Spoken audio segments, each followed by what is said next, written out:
Hey, first grade, welcome back to Reading Workshop Tips with Mrs. Lee.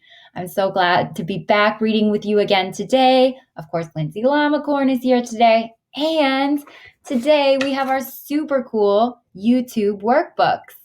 So for today, I want you to turn to page 14 of your new YouTube workbook.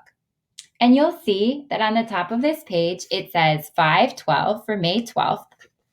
And then you'll see this list of trait words that the orange arrow is pointing to. So you'll know you've gotten to the correct page when you've turned to the page that looks like this one on the screen. You're going to need a pencil later, but not right now. All right, let's get started. Today we're going to review character traits. Now, this is something we did a lot earlier in first grade, but I want to refresh your memories. Character traits are the traits that describe who a character is on the inside. So, for example, in this poster on the screen, we can see that this girl has physical traits that are things that we see on the outside. For example, she has brown hair, dark eyes, she's wearing a striped shirt. These are things we can see on the outside of this person on the screen. But then there's also something called personality traits or the inside traits of a character. And these character traits are the thoughts, words, actions, or feelings that the character has most of the time. We can figure out a character's traits by studying what they are usually thinking or how they're usually acting. So, for example, a character might feel happy in one part of the story or sad in one part of the story, and their feelings might change. But traits are things about a character on the inside that are usually the same about that person. So, for example, some people are shy, and they're usually shy. Sometimes they're not, but most often they are. So, shy might be a trait to describe a character. Or we've definitely seen books where a character is brave most of the time. That doesn't mean the character's never scared, but it means if they're often acting brave and showing that they're brave, they might just be a brave person. And we would say that's one of their traits. So today we're going to read a book together, and we're going to be thinking about the traits that this character shows. Then at the very end, you're going to get to read your own book, either on Epic or a book you have at home. And you're going to get to go down to the bottom part of your workbook page, and you'll see this part right here on the second half of the page. Once you read your own book, you're going to get to fill in 4 different traits that describe the character in your book. But for right now, you're just going to listen and help me think about traits that are going to describe the character in the book we read together. You'll do this part later on your own. Now, these words at the top are just examples that we can draw from of different kinds of trait words. For example, a character might be afraid or angry or artistic or athletic, or this one says awesome. Now, there's a whole list here to give you some ideas. You may know some of these words, and other words might be new to you. So this is also a list of words you could look at with a grown-up at your house and ask if you have a question about what one of these trait words means. All right, today we're just going to read the first half of a book together and come up with a few traits. And then next time we'll read the end of the book and finish coming up with some more traits to describe the character in this story. Let's get started. All right, so this book is called Stand Tall, Molly Lou Melon. It's written by Patty Lovell and illustrated by David Cottrell. Remember, as we're reading, we're going to be thinking about what this character is like, her inside personality traits that she shows through her actions and her words. Molly Lou Melon stood just taller than her dog and was the shortest girl in the first grade. She didn't mind. Her grandma had told her, "Walk as proudly as you can, and the world will look up to you." So she did.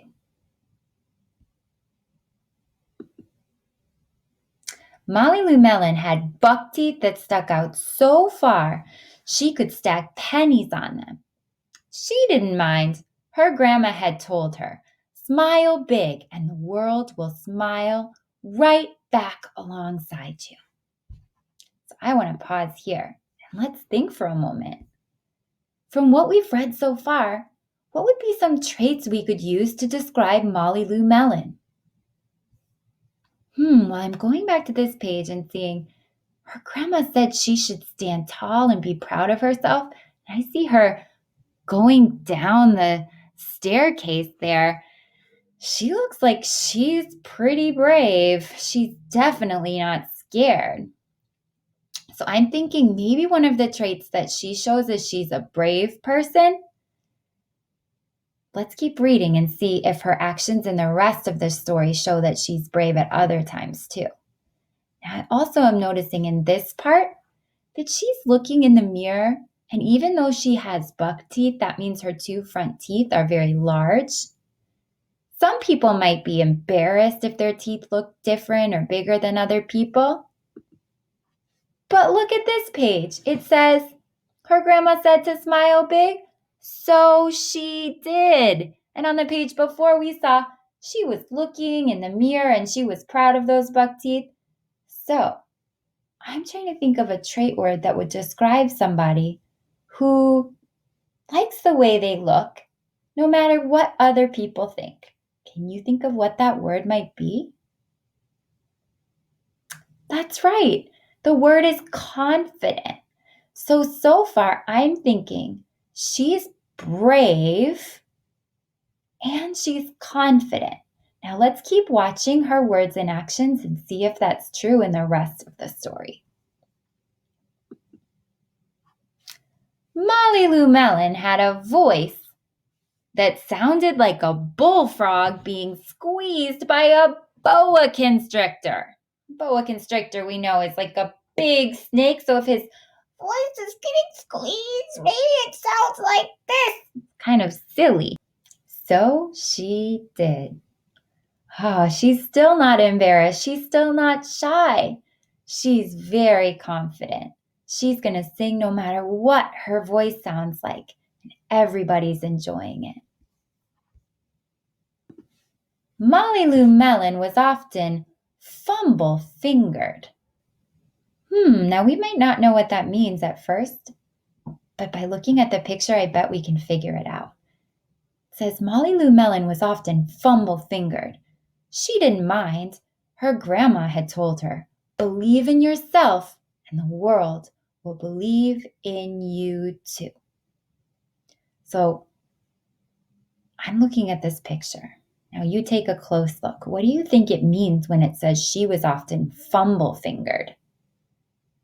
I'm looking down here and noticing that it looks like there's soap and water on the floor, and it looks like over on this side of the screen she was carrying all of these pots and pans, and then they fell onto the ground and crashed, and some of them broke and fell all over the floor. So I'm thinking maybe that means she's a little bit what we would call clumsy. Now, sometimes a person might be clumsy because they're just not paying very careful attention. Or for Molly Lou Melon, I'm thinking it might be because she's always moving around doing so many things. It might be easy to drop things, especially because she was so eager to carry all of those pots and pans in a big, tall tower, and then they fell onto the ground. So maybe another trait for Molly Lou Melon is that she's fumble-fingered, or maybe a little bit clumsy, or another way of saying that could be she's not a very careful person. Let's see through her words and actions if this is a trait for Molly Lou Melon, because remember, traits are how a character is all the time, not just some of the time. And then this page says, so she did. Well, even though she's clumsy and sometimes drops things, did that stop her from juggling all of these dishes on this tightrope on a unicycle? No, it didn't. Molly Lou Melon is definitely brave. She's definitely confident. And when I look at this page, I'm even thinking of another trait word that could describe her. How else might you describe Molly Lou Melon on this page? Yeah, so I was thinking she's adventurous. If you're an adventurous person, it means you like adventure. Often, if you're confident and brave, you're also adventurous because you are excited to go on adventures and try new things. Then, Molly Lou Melon moved to a new town. She had to say goodbye to her grandma and all of her friends. So I'm kind of wondering, she's moving away and going to a new place. I wonder if these traits are going to stay the same or if they're going to change now that she's going to a new place. We're going to have to wait and find out next time. So let's review some of the traits we think we know about Molly Lou Melon from this time. And then next time, we will continue to study her words and actions to see if these are truly traits that she shows all of the time, who she is most of the time, not just some of the time. Okay, so let's write down some of the traits that we are thinking about for Molly Lou Melon. And that way, when we read the end of the story on Friday, we can decide if we still think these are traits that describe Molly Lou Melon. So, do you remember the first one that we thought about? Go ahead and just shout it out. Yeah, we said that she was brave because she slid down the stairs. She didn't look like she was scared at all, even though some people might feel scared when they do that. She also was shorter than everyone else, but her grandma said to stand tall, and she did. She didn't care that she wasn't as tall as everyone else in first grade. We also said she's confident. A confident person doesn't care what other people think. They're still going to be proud of who they are. And Molly Lou Melon definitely showed that in the first part of this book. And then remember that word we used to describe someone who's fumble-fingered or not careful? We could say she's not careful, or another word for that is clumsy. Now, as we continue to read next time, we can check in. And one other word that we thought of to describe Molly Lou Melon, do you remember it? Yes, that's right. Go ahead and say it louder. Yes, she's adventurous. Do you remember what an adventurous person is like? Exactly. They like to go on adventures and try new things, just like she was doing when she was balancing the teapots on a tightrope on a unicycle. All right, I'm excited to read the rest of this story with you next week. Today, your job for Reading Workshop is to choose your own fiction book when we're done with this YouTube video. You can choose a book from your house, or you could choose a book on Epic. I want you to read this book, and I want you to study the character's actions and write down 4 traits that you notice about this character. If you need some help coming up with some ideas, you can look at this list of trait words at the top. There are more words that you might choose that aren't on this list, but this is a good place to look if you get stuck. One last thing before you go, remember that today we're focusing on internal traits, the things that are on the inside, the kind of person that the character is, not what they look like on the outside. All right, happy reading first grade, and I can't wait to see you again Friday. Keep up the great work. Bye.